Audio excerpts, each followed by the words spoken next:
Good evening and welcome to the ESCAPUZZLED podcast, your one-stop shop for all things escape rooms, immersive experiences, tabletop and virtual escapes. My name is Corey and joining me today is my puzzle pal Helena. Hello, Corey. You sound awesome.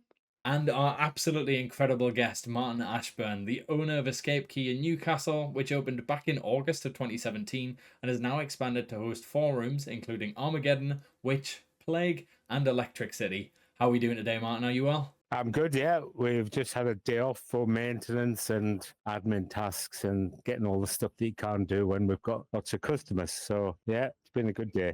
Hopefully a somewhat relaxing day. Yeah. Somewhat. So one of the things we like to do on the ESCAPUZZLED podcast, just to get to know our guests as quick as possible, is to go through a series of quickfire questions. These more often than not do not end up being quickfire questions, so don't worry if these take a little bit longer to get through. But we have a series of questions that we like to use to get to know people from an escape room perspective, what you're like in an escape room. And the first one is our player stereotypes. So we put up a blog post a little while ago of different stereotypes that we think are in escape rooms. This is things like the leader, the scaredy cat, the organized one, the explorer. So which would you say is your player type in an escape room? Well, believe it or not, I don't actually play many escape rooms, tend to be running the business here. But when I do, out of those choices, I would say I'm the explorer. I like to get hands-on. I'm quite a visual person, so I like to notice things and perhaps spot connections and patterns that might connect items. So yeah, I'm not a very logical person,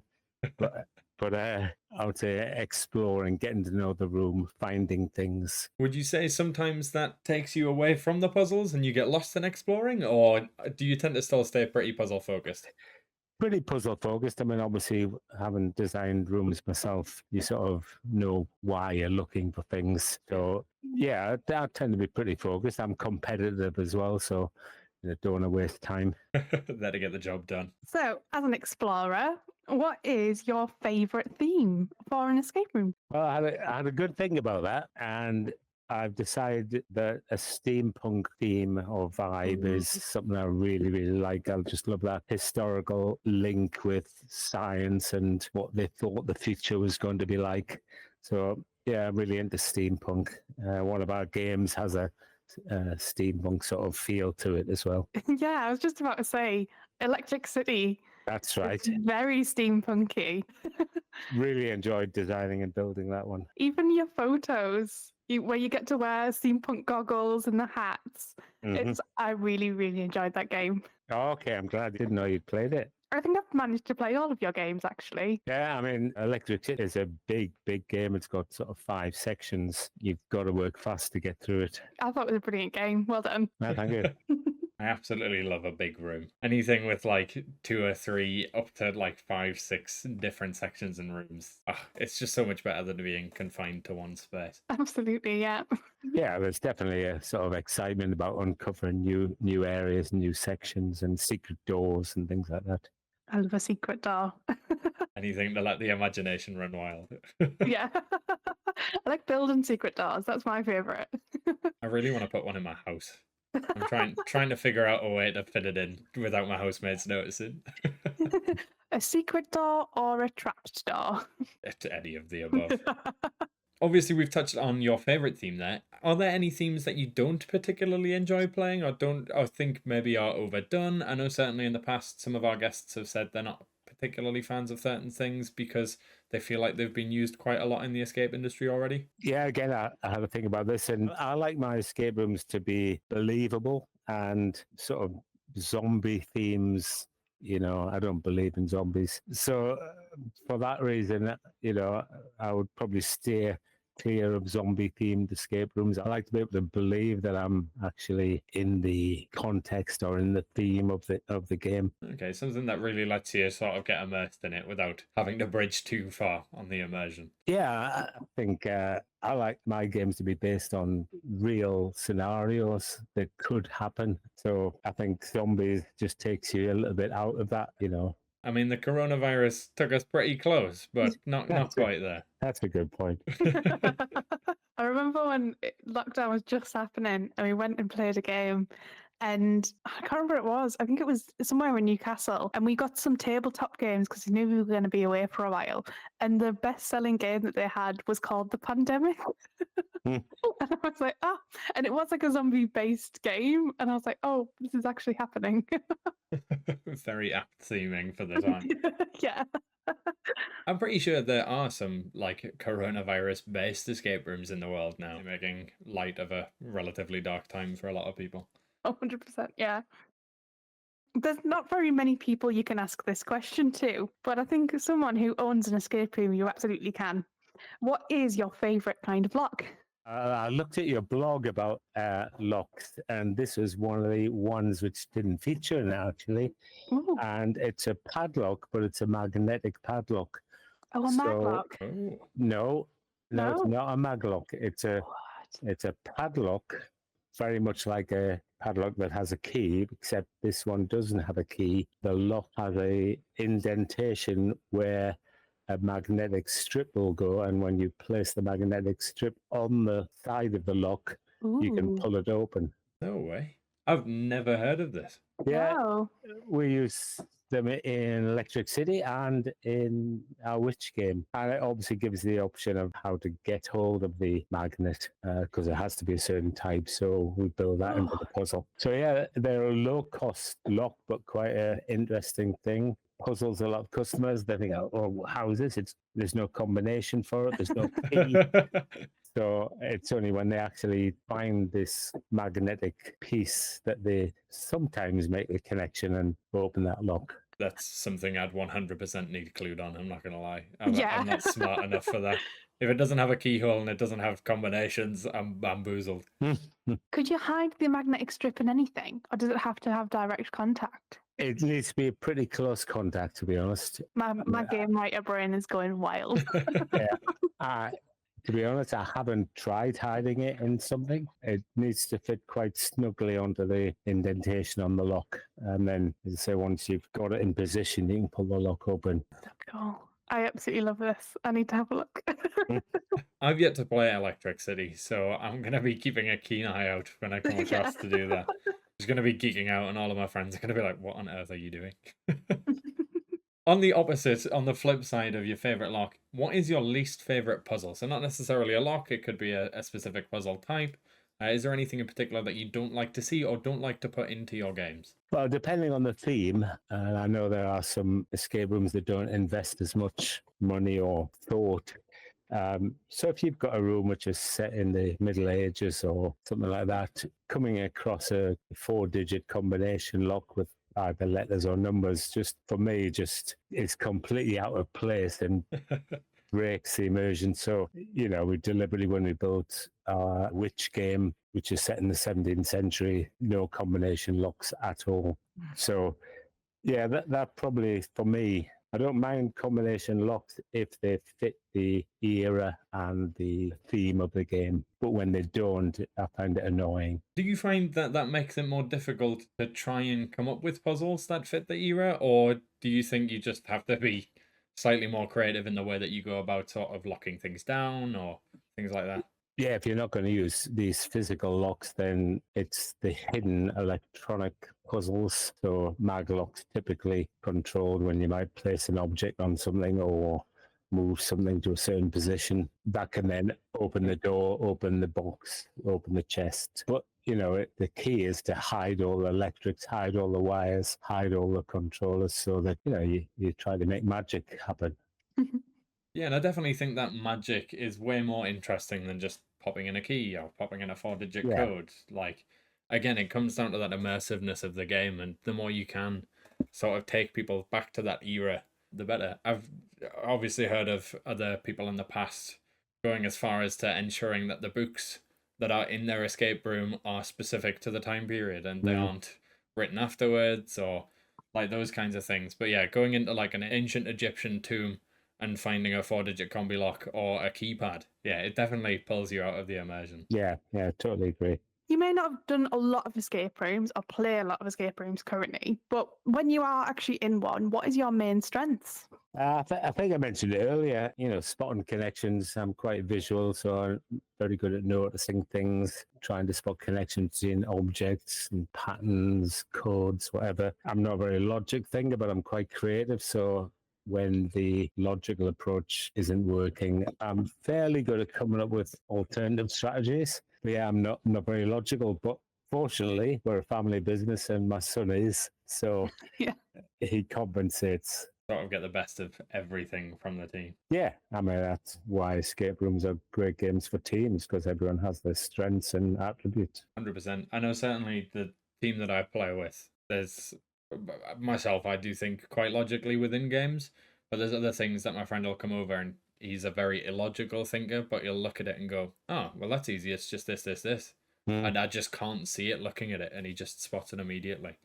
So yeah, it's definitely good to have a diverse team, especially in the creation process as well, which is perfect for the business. Yeah, so my wife's, she was an art teacher, so really good at the aesthetics. I used to be a joiner as well as a teacher.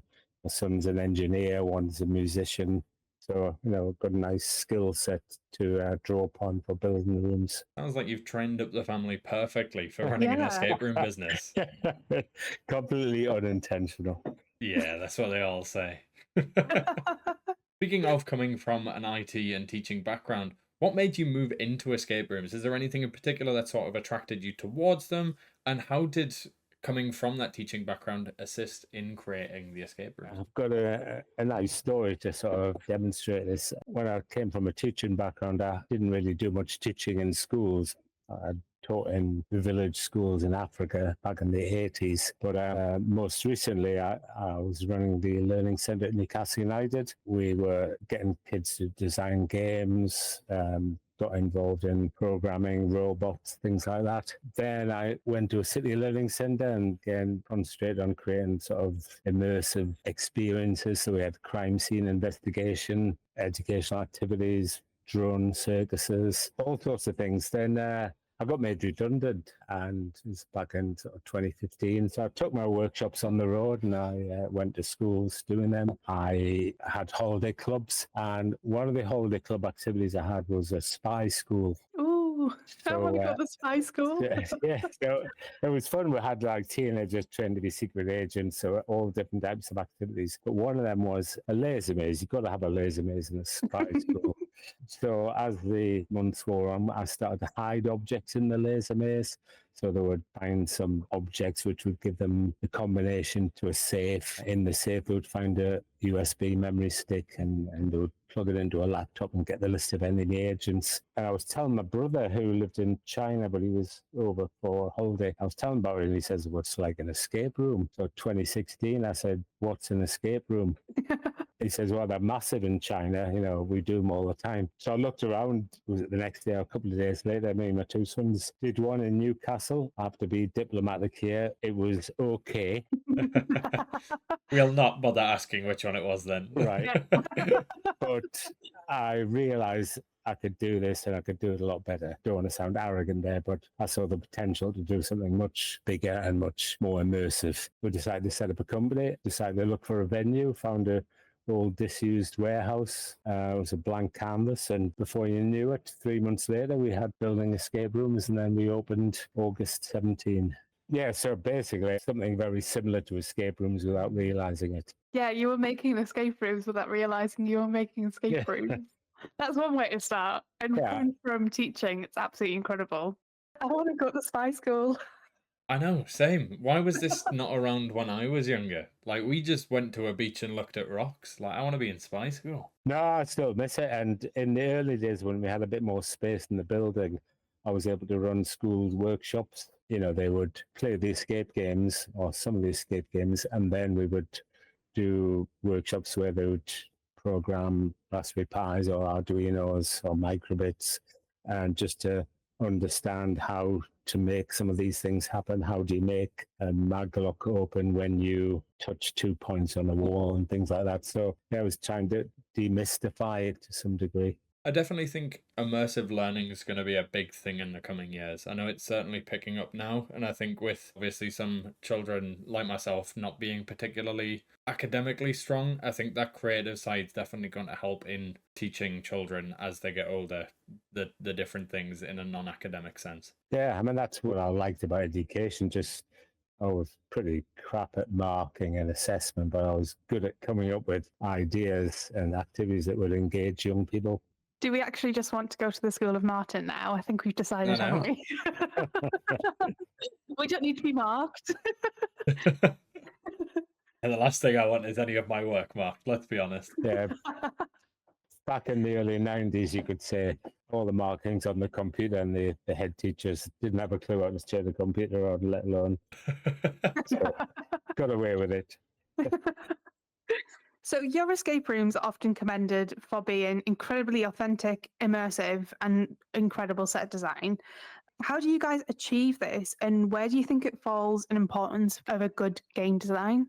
I think it's crucial, to be honest. You know, if you want to try and convince someone that they're in a Victorian laboratory or a 17th century prison cell, you've got to make it look real. So I've been to some escape rooms where they'll have some brick effect wallpaper or some stone printed lino, but you know, I just think put the effort in, put the time in, and make it real. So we hand carve our walls to look like stone walls. We made a cobbled street in Electric City out of individual wooden cobbles. Yeah, I think it totally helps with the immersion. So we just do it. You know, I've got a background in joinery, so I know how to make things. Yeah, it might cost us a bit more money and a bit more time, but I think people appreciate it. Yeah, it's definitely worth the effort. And it's one of those things you notice immediately when you take a guest into a room and you hear those gasps of, wow, like Yeah. what are we walking Yeah. into? And it's just worth that. Really satisfying when you get that reaction.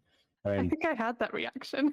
yeah, I think some theatre people have said these are, you know, movie set quality and all that. So, yeah, we really appreciate when people notice it. Yeah, they're definitely, I mean, this isn't just blowing smoke, but they're definitely some of the best sets, especially in the Northeast, that I've seen in the escape rooms. So Yeah. fair play for that, because they're absolutely beautiful. Ah, thank you. Thank you. Obviously, you touched on it there that you do a bit of joinery and you work on the stuff yourselves. Do you keep that all in-house, all of your set design? Is that all done by yourselves in the family, or is some of it outsourced? Yeah, pretty much all in the family. I mean, my eldest son Nathan isn't involved as much as he used to, but if we need something 3D printed, for example, or laser cut, he's got those machines at home, so we can call on him. I don't pay him, but That's what family are for. yeah, he's happy to do that. Yeah, and my other son Jake, he's getting better and better, you know, as the years have gone on, and sort of got more practice at things.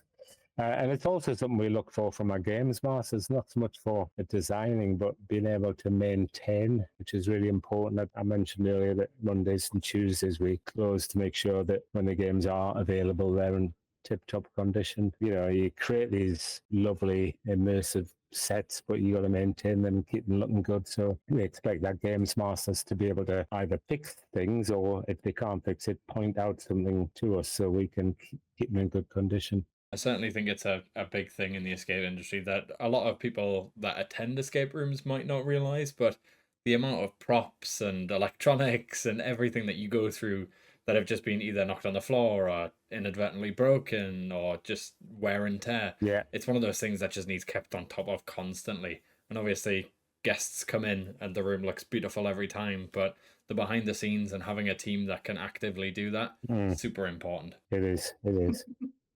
I remember when we started and it was, well, we built the game now. It's just making money now. It's so easy, not realizing how much maintenance actually goes into escape rooms and making sure that they all work and they all look good and you're happy with how they look. I think even just someone going to do an escape room, they don't think about the work and the plan that goes behind it. Yeah, I think you're right there. It probably takes a good 6 months from starting the build to finishing it to get one of our games up and running. So you could do it on the cheap and quicker. You know, there's a lot that goes into it, and you know, maintenance is crucial. Absolutely, it is. And improvement, we are constantly improving. You know, seeing what the customers, how they play the game, and you know, thinking, oh, wouldn't it be good if we could do that? And so we come up with a good idea. We'll add it to the game. So they're constantly evolving. I definitely think adaptability within an escape room environment is super important. Obviously, being able to change to make things more streamlined, or if there's puzzles that everybody's getting stuck on, obviously you can amend that accordingly to get rid of those sort of sticking points in the room. If there's something too easy, changing things to make it more difficult so that it flows nicely and it doesn't take them out of the sort of immersion because they've hit a puzzle that they can't do or something like that. It's really important. With the change in escape rooms, obviously you've decided to just go a little bit outside of the box, and actually outside, literally. Can you tell us a little bit about your outdoor games? Okay, so you talked about the pandemic earlier.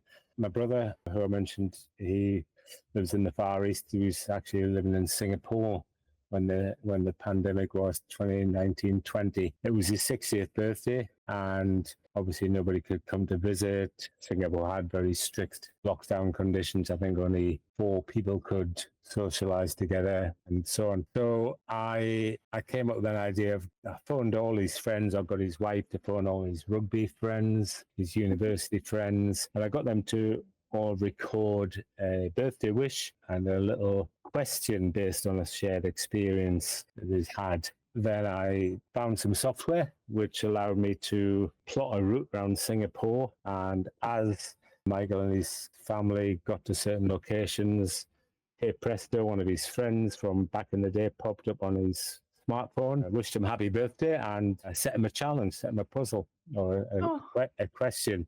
It worked a treat. He, not a very emotional person, but he was actually almost in tears at the end of his game. So when we were talking about it together afterwards, or a few days later, we thought, couldn't we use this technology to create an experience in Newcastle? We were still in lockdown. Actors were out of work. So I've got a friend who's a theatre designer, so she put me in touch with some actors. The first outdoor game we came across is based on a story which is behind the bar in Rosie's Bar in Chinatown, just around the corner from the Escape Key, about an Irish immigrant who became a fish seller on the quayside. So we based a game on the mystery of Rosie, who disappeared in strange circumstances. And yeah, that launched in 2020. It certainly doesn't bring as much revenue as a physical escape room, but it certainly helped us come out of the pandemic in better shape than we would have done. We followed that up with 13 Ghosts, a sort of dark tour of Newcastle's haunted locations, again with actors telling the story and setting challenges and tasks for the players to do. Then the last outdoor escape room we did was for Anik, called The Magic Bottles, based on the legend of the Dirty Bottles pub. And that's really a very family-friendly Harry Potter vibe sort of game. So yeah, they're fun. Have you tried one? I didn't know that. I've done the Anik one. You've done the Magic Bottles? Yeah. I didn't realise that was you. That was us, yes. Was it not via your website? It'd been via our website because you book it online and then you get sent the login. Oh, maybe it was my husband booked it. The login and password for the app. Yeah. We just launched it's called a Newcastle Freedom Tour. So again, using the same technology, instead of following a tour guide around the city and in the pouring rain, with our city tour, you can start when you want, stop for a coffee, go shopping, or admire the view, shelter from the rain if you want.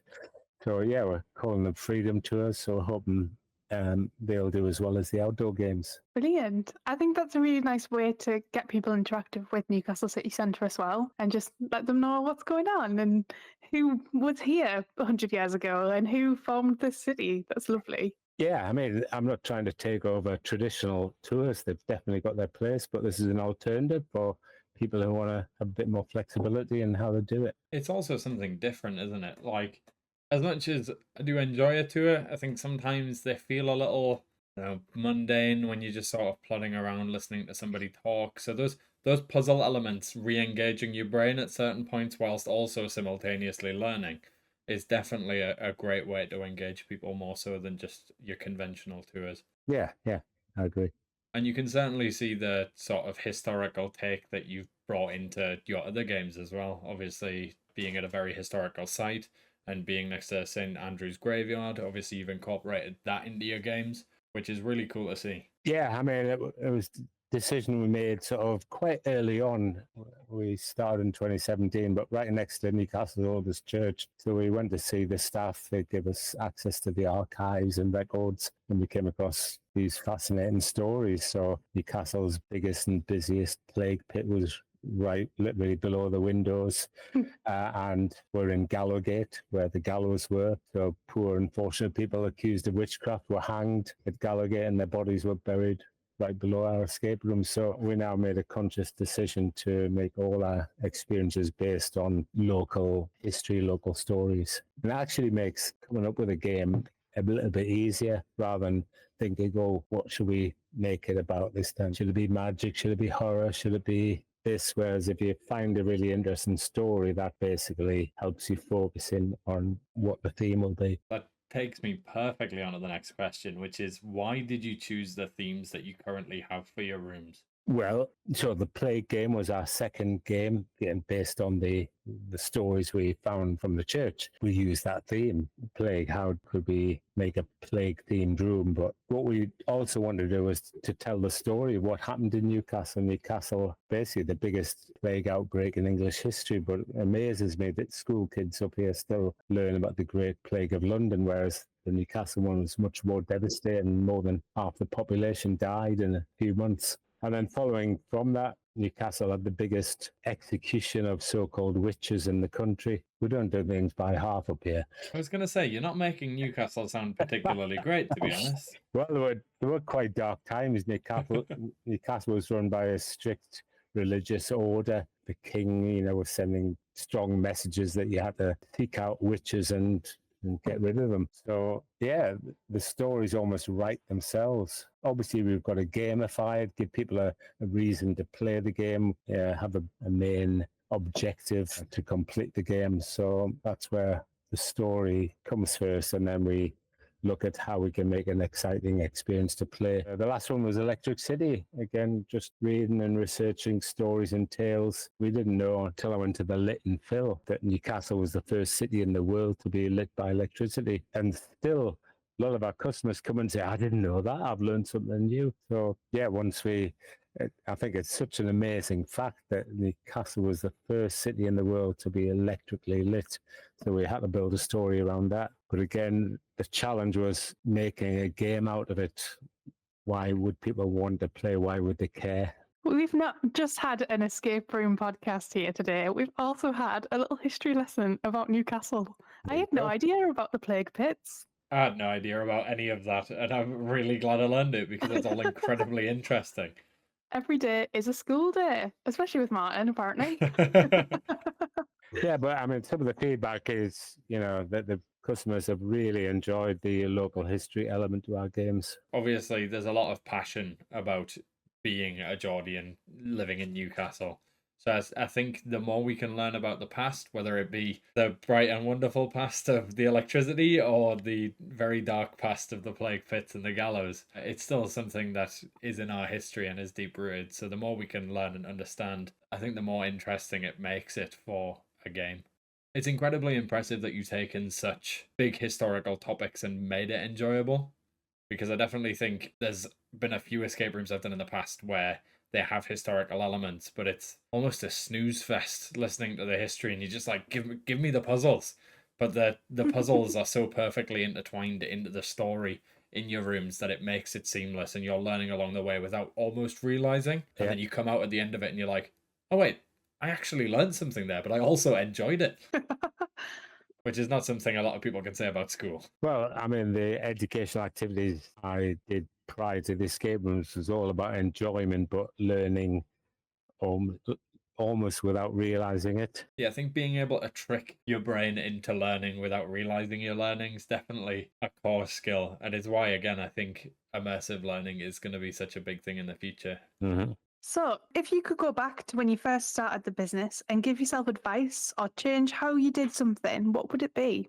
Yeah, that's an interesting question. I'm pretty happy with how we've developed the games and the way we introduce them through films and drama. I'm really pleased that we put the effort into the aesthetics. But one of the areas where I've made some quite costly mistakes is advertising and trying to market, especially in the early days. So I would probably either have devoted some time to learning how to create Google ads and set them up properly, or outsource it, because I made one ghastly mistake which cost me about £3,000 when Google said you need to increase your budget. So I just clicked yes.